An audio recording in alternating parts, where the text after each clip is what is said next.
Kita balik lagi di Generasi Mecin, masih dari Hotel Wanawan Sedayu Dharma Wangsa. Saya berada di kamar suite roomnya dengan makanan-makanan dan minuman yang enak sekali dari Hotel Wanawan Sedayu Dharma Wangsa. Dan obrolannya semakin seru juga soal isu reshuffle yang muncul karena pidato Pak Jokowi dibocorkan memang sengaja ke publik. Bersama saya masih ada Pak Andreas Parira, Ketua DPP PDIP, dan juga Mas Deddy Kurnia, Direktur Indo Political Opinion. Pak Andreas, halo. Pengen tahu sebenarnya apakah ada obrolan apa sih di internal PDI, karena belakangan kadernya lumayan banyak yang disorot nih. Nah, berkaitan dengan ya soal rumor pembicaraan, saya kira ini pembicaraan di mana-mana. Ya di tingkat elit, mungkin di tingkat elit dalam arti para pengambil keputusan yang berkaitan dengan kabinet, bahwa kabinet itu hak prerogatif presiden. Bahwa kemudian beliau berkonsultasi dengan pimpinan partai, yang bisa saja beliau lakukan itu. Tetapi yang terjadi juga, dan ini pasti di semua partai, bukan hanya di PDI Perjuangan. Karena kita bicara kabinet ini kan dari berbagai macam ya ini adalah kabinet koalisi, ada menteri-menteri dari partai-partai yang bergabung dalam koalisi, ada menteri-menteri yang ya non partisan gitu. Dan kalau kita lihat hasil evaluasi misalnya dari Indo Polling tadi kan itu macam-macam gitu.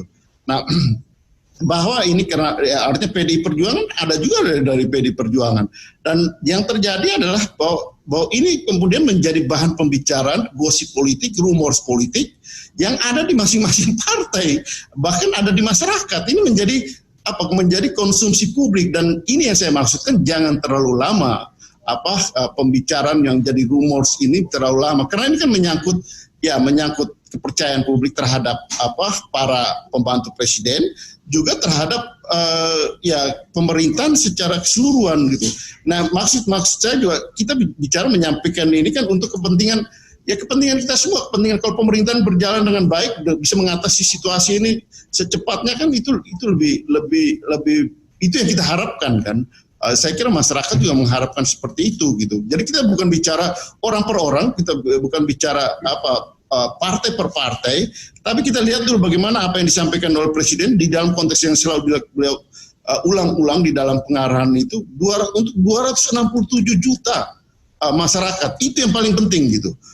Bahwa kemudian ada hal yang berkaitan dengan kepentingan politik partai, kepentingan orang per orang, ya itu dibicarakan di lebih pada level interpersonal atau di dalam antar partai diselesaikan. Itu saya kira hal secara politis, hal yang wajar gitu. Tapi fokus utama adalah harus untuk kepentingan bagaimana untuk kepentingan 267 juta di dalam mengatasi, kemudian di dalam menangani COVID, mengatasi dampak sosial ekonomi, dan bagaimana upaya pemulihannya.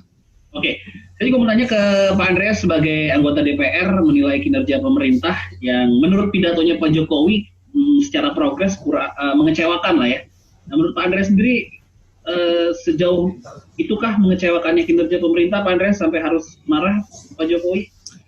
Ya, itu tadi yang saya katakan, bahwa Presiden menyampaikan bahwa dia sudah mengeluarkan Perpu. Sebagai Presiden mengeluarkan Perpu, dan di dalam Perpu itu kan sebenarnya juga ada sebelum Perpu itu dibawa ke DPR, ada debatable yang berkaitan dengan ada pasal-pasal tertentu yang ya harus jujur saya katakan itu mereduksi fungsi daripada DPR untuk memberikan kekuasaan yang lebih besar pada eksekutif di dalam penganggaran untuk kepentingan 267 juta warga negara kita itu gitu. Nah, Presiden sudah sedemikian maksimalnya melakukan itu, dan itu yang beliau katakan, saya sudah serius, saya mempertaruhkan reputasi saya gitu.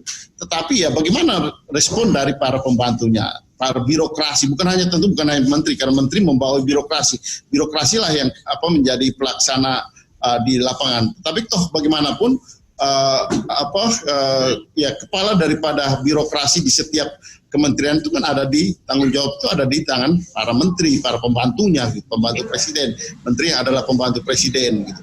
Sehingga ya kalau kita lihat dalam konteks ini, tentu ya apa yang beliau Presiden sampaikan itu itu yang harus diimplementasikan baik oleh presiden sendiri maupun oleh para menterinya gitu di dalam proses pemerintahan di dalam waktu yang berjalan ini. Oke. Pak Andreas, saya juga mau nanya soal kecilnya serapan anggaran yang sempat di-highlight oleh Pak Jokowi di pidatonya, Pak Andreas. Itu masalahnya di mana, Pak Andreas? Di kinerja, di birokrasinya, atau di mana, Pak Andreas? Ya ini itu poin-poin yang salah satu poin yang disampaikan oleh Presiden. Saya kira misalnya dengan DPR ya, ketika Perpu itu disahkan, artinya diterima di DPR. Memang ada partai, ada pro kontra, ada partai yang tidak memberikan pandangan atau tidak memberikan dukungan, tapi secara mayoritas itu disetujui. Nah itu dilaksanakan dan kemudian implementasinya itu di dalam relokasi dan refocusing anggaran. Nah sehingga kemudian Presiden mengatakan bahwa ada tambahan anggaran cukup besar pada Kementerian Kesehatan misalnya. Ada 75 triliun, itu jumlah yang cukup banyak. Bukan jumlah cukup banyak, jumlah yang banyak gitu untuk mengatasi pandemi ini. Ada anggaran-anggaran yang berkaitan dengan upaya untuk mengatasi dampak sosial ekonomi. Itu juga Presiden sampaikan dalam angkanya. Ada anggaran yang berkaitan dengan pemulihan ekonomi. Nah itu juga, dan total daripada anggaran itu jumlahnya adalah 400 sekian triliun lah. Nah kalau itu tidak diserap, ini yang Presiden dalam, kalau saya lihat Presiden gemes juga gitu. Nah kalau itu tidak dilakukan serius, misalnya soal anggaran kesehatan, kalau itu tidak diakselerasi penggunaan anggaran, itu kemudian tinggal ya kita sudah putuskan itu, tapi itu tinggal di kas negara gitu, dan itu kemudian ya tidak bermanfaat apa-apa. Kalau itu diimplementasikan, dicairkan, itu kan akan menggulirkan ekonomi dan mengatasi pandemi itu dan menggulirkan ekonomi. Misalnya, salah satu contoh di dalam rapid test, percepatan rapid test.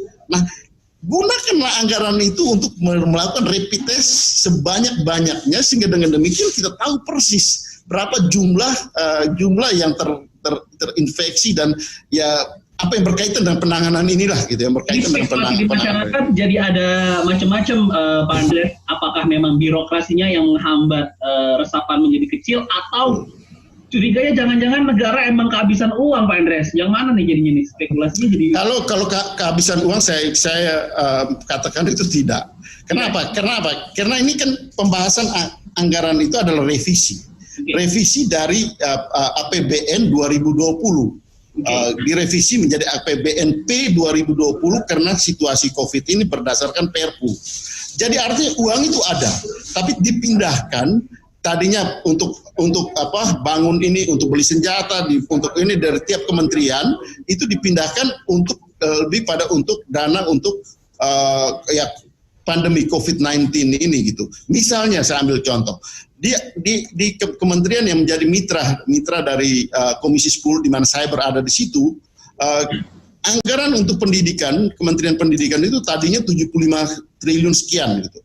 Dipotong 5 triliun yang kemudian direlokasi, direfocusing untuk kepentingan ya kesehatan, untuk kepentingan, artinya itu ditata kembali untuk kepentingan masuk di dalam pos 400 triliun itu untuk kemudian disalurkan lagi untuk kepentingan tadi, 3 hal tadi, mengatasi menangani COVID, mengatasi dampak sosial ekonomi, dan untuk pemulihan ekonomi gitu. Jadi uang itu ada, dipindahkan dari satu pos ke pos yang lain untuk fokus pada pandemi tadi. Jadi masalahnya memang birokrasinya yang harus lebih dipercepat, kurang lebih itu ya Pak Andreas ya? Ya, saya kira salah satu poinnya itu ada pada birokrasi gitu, ada pada birokrasi. Tapi Presiden kan tidak bisa bicara untuk seluruh birokrasi di Republik ini, tapi dia bicara langsung pada para menteri yang adalah pembantu langsung beliau yang memimpin birokrasi di setiap kementerian gitu.